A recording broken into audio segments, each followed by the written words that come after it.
Now, if you've ever been in the United States, and in particular the nation's capital, Washington, D.C., there are a few must-see places to go and visit and take in. Many are monuments built to celebrate the country's rich and sometimes checkered past. Others are historical tributes to past presidents.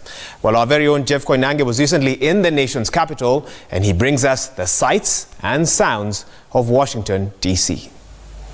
Washington, D.C., the nation's capital. A city that's steeped in history, with monuments scattered all over this town. Now, in order to take a look at them, you need two things. One, you need a rental. Two, you need one of these. This is a GPS, and it's available with the rental so that you can find your way around. I'm gonna take you on a tour of DC so you could see it for yourselves. First up, probably and arguably the most famous address, 1600 Pennsylvania Avenue, otherwise known as the White House. And off we go, aided by the trusted GPS, which, by the way, is a lifesaver, especially for those of you who aren't used to highways and byways and superhighways. In other words, driving in a first world country. But even before we get to that, we have to take care of a little business.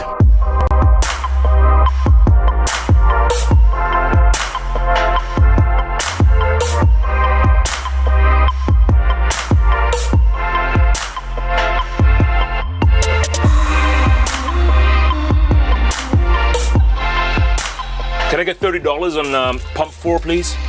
Thank you very much. 30. It won't, 40 is too much. Right here, everything is self-service, right? Yeah. Which is good. Yeah, but some states. Yeah, you have attendance.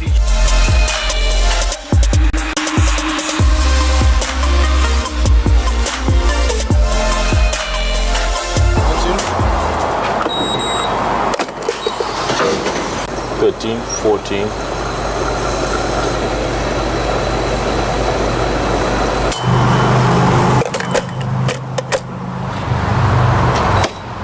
Just like that, self-service, amazing.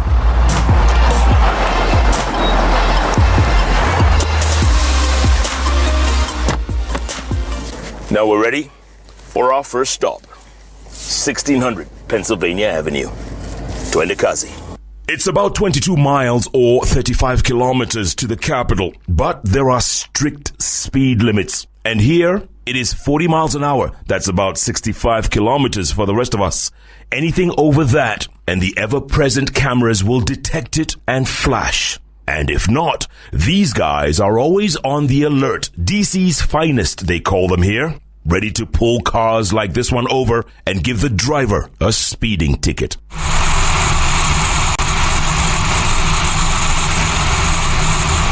We are finally moments away from the nation's capital. The signs are everywhere, and the crowds a good sign that we are on the right course.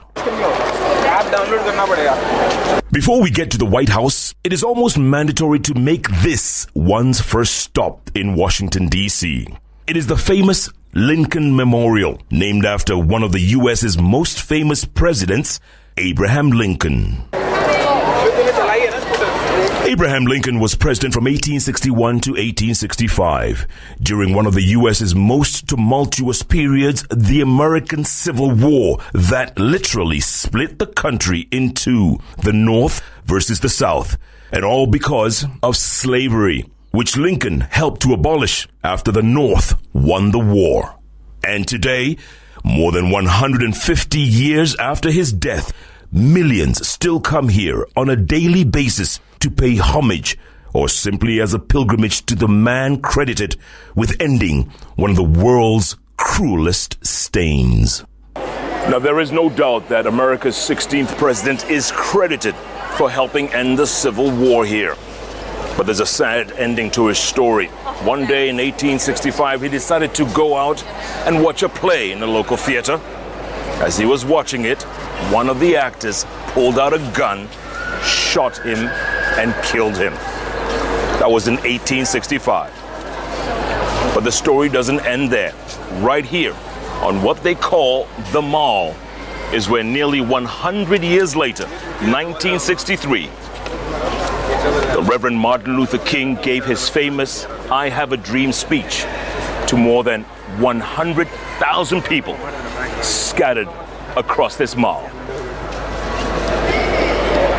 And this is what it looked like on that day back in 1963. Because I have a dream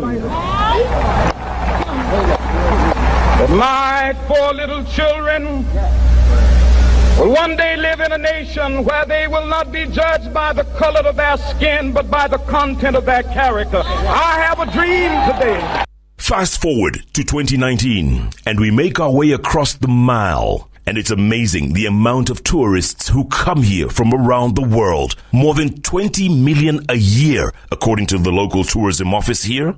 That's almost half of Kenya's total population visiting one capital city every year.